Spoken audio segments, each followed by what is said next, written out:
Okay, so let's do a little bit of math for the inflation part. It won't be too complicated, I promise you. So as I mentioned, this is the rate, right? So this is the percentage rate. So let's look at the annualized rate. So the annualized rate, and let's look at the change in inflation. So we call this positive change I plus is 1 minus rho v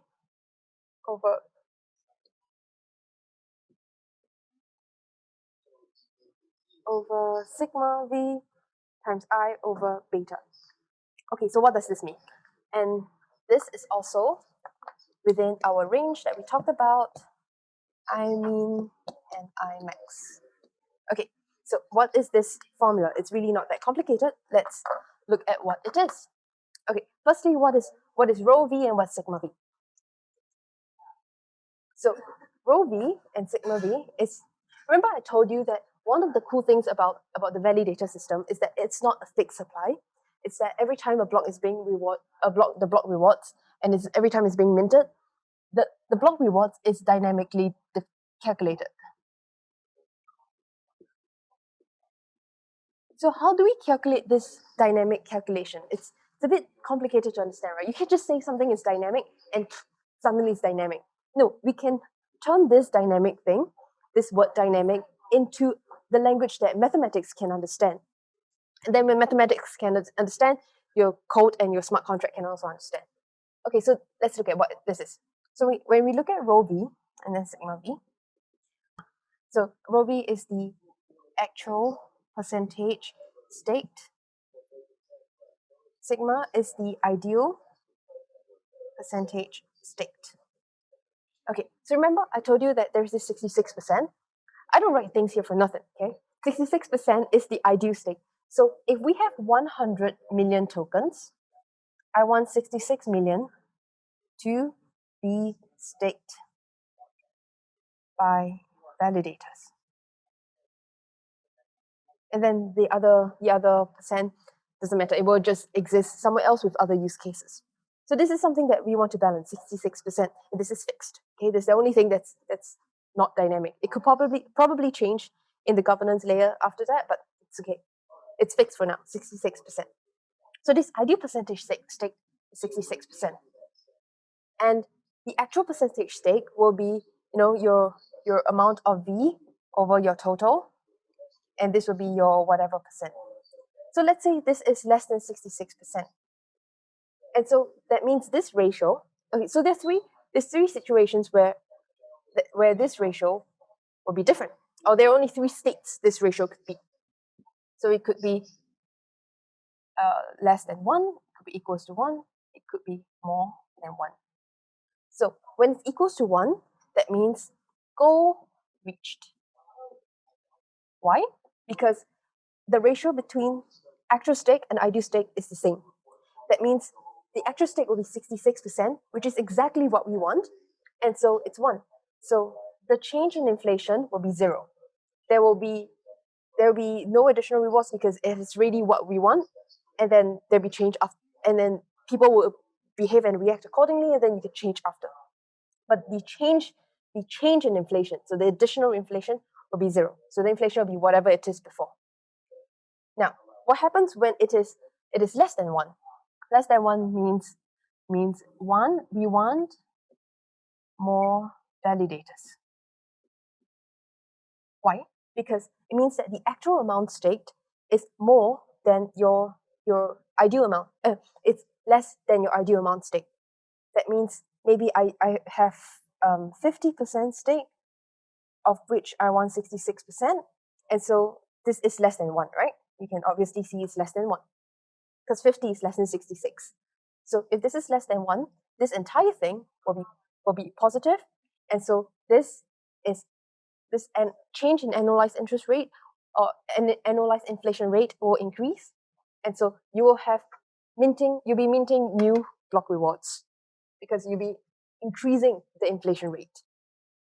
And what happens when it is less than 1? It means we want less validators. What does it mean? It means that when it's more than 1, it means, let's say we have 100% in your row V. So 100% is completely staked, and 66% is what we want. So that means this is more than 1, obviously, because 100 is more than 66. And so we want less validators. How do we do that? We can't just tell people, hey, stop being a validator. People will listen to instructions. People respond to incentives. This is what all economics is about. And so how do we do? So this is more than 1. So that means 1 minus something more than 1 is negative, right? It's a negative number. And so this entire thing will be less. So this entire equation will be a negative sign. And so we will reduce the rates. That means we will reduce the minting. We'll have less block rewards, we'll have no block rewards. We'll reduce the previous inflation rates that we have. So this is in a situation when that happens. Whatever we talked about here, right? As you can imagine, this is your annualized inflation rate. This is your total block rewards. So this is from an annual perspective. Now, this is good for you to understand when you're making a decision whether you want to be a validator or liquidity provider. Now, what we're going to do next is to look at each individual block reward. Because I told you, block rewards are very important. It helps you to make a decision whether you want to be a validator or liquidity provider. And so we want to change this. We want to decide this. So block rewards only make sense if we look at these values as an individual block, not annual rates. So let's look at that.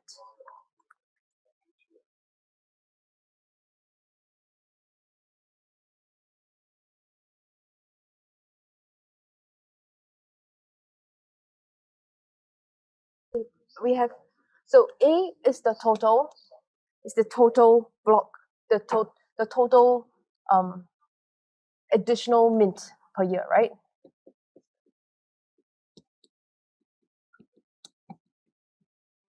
So let's say you're going to mint 20 million, and A will be 20 million tokens. That's basically what A means. And then you have beta, which is your total blocks per year. Okay, so can you see where I'm getting at now? So beta is the total blocks per year that is defined by the system. You can't really change that, it's defined already. So what we want to do now is look at small b, which is A over beta. So what we want to do is small b is the rewards per block. Small b is the total additional mint per year divided by the total blocks per year, and you get block rewards per block. It's as simple as it is. Okay, so it's a very basic thing. It's just A divided by beta, and well, how do we get A? A is your additional mint. So A is really your inflation rate that we talked about, because inflation is a percentage, multiply by your supply.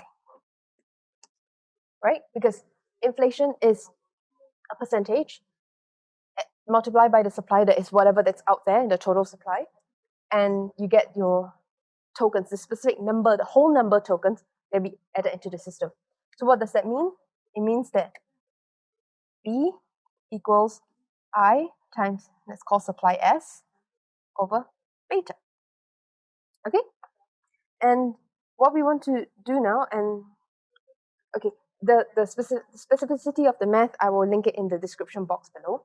But what you get at the end of the day is this thing called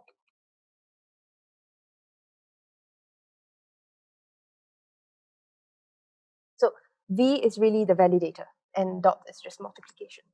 So it's, how do we get to a situation where this is term A, this is term, these two are the same terms, and then you have an additional thing behind. Okay, and this is where the fun stuff of this whole dynamic rebalancing happens. So let's jump a little bit into details. Now, what you can see over here is, where do we see this value? This value is C is the amount staked, right? This is your actual staked by validators. And SV is your actual amount. So this is percentage. This is actual amount staked. No, this is not actual. This is ideal. Sorry. Ideal staked. So what we're trying to calculate over here is that the inflation rate multiplied by the ideal stake times the actual amount versus the inflation, this is a multiplication, times the actual amount staked. And what do we get? So like the fraction that we have just now, we have three different scenarios. So we have when something minus something, it could be smaller than 1, it could be equal 0, it could be bigger than 1. So equal 0 is that they're the same thing, right? If equal 0, it means that the ideal amount staked and the actual amount staked is the same. So again, we get goal reached. And that's a good thing because this equals 0. So we don't have to change anything about the individual specific block that is minted. On the other hand, when it is less than 1, it means that it's less than 1. That means this thing, the front one, is smaller than this. So less than 1, it means that the actual stake is too much. Okay, so what happens when there are too many validators in the system?